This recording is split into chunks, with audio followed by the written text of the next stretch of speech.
నిజంగా ఆలుమగలంటేనే పొగలు అన్నట్టు ఉండాలి. వాళ్ళే కదా ఆఖరి దాకా ఉండేది. కడుమోళ్ళందరూ నడుమిట్లనే పోయేటోళ్ళు. ఇక కలకాలం కలిసి ఉండేది వాళ్ళే నాయే. కానీ ఈ కాలం ఎట్లున్నదోళ్ళ మీకు నేను సపరేట్గా చెప్పవలసిన పనే లేదు. అగో కోర్టులల్లా ఇడుపు కాయిదాల కేసులు బాగా వస్తున్నాయట. సరే, ఎవరి బాధలు వాళ్ళై, ఎవరి రందులు వాళ్ళై, ఎవరి కష్టాలు వాళ్ళే. కానీ ఇప్పుడు నేను మిమ్మల్ని ఒక ఊరికి తోలుకపోతా. ఆడ ఒక కుటుంబాన్ని చూపిస్తా పారి మరి అర్జెంటుగా. నిజంగా వీళ్ళని ఇట్లా చూస్తున్నంత సేపు నా పానమైతే కలుక్కుమన్నదుల్లా.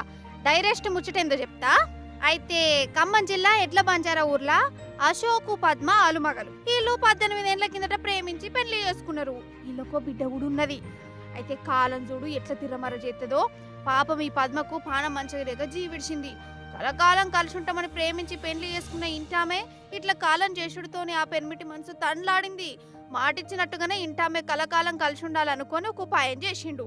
ఏందో చెప్తా గాని, ఇగో ఇడ చేతులు ముంచుతురు చూడు. 3 చేతులు, పెన్మిటి, ఇంటామే, ఇలా బిడ్డ 3 చేతులు ముంచి బయటకు తీసిరా. ఎందుకంటారా, ఈ 3 చేతులతోని ఇట్లా విగ్రహం తయారు చేసిండోళ్ళ పెన్మిటి. వీళ్ళ చేతుల ఒరిజినల్ ముద్దర్లేవి. దీన్ని క్యాస్టింగ్ అంటారట.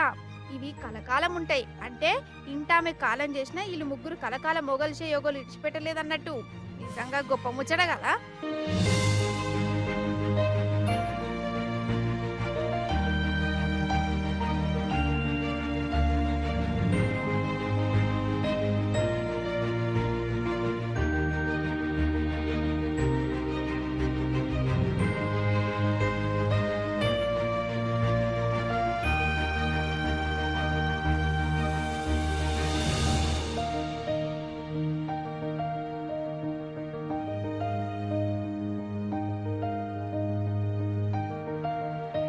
అసలైతే ఈ కాలం ఎట్లున్నదోల్లా ఆలుమగలంటే వాళ్ళకు నిమిషం పడనే పడది. పాము ముంగిసలు లెక్కనే కొట్టుకున్నాడు, ఇట్టుకున్నాడు, పంచాదులు పెట్టుకున్నాడు. కానీ మీదికి అట్లుంటారోల్లా లోపల మాత్రం ప్రేమలు బాగానే ఉంటాయి. అందుకు గవాయి ఇగొగ్గి అశోక్ అన్ననే. అంతే కదా.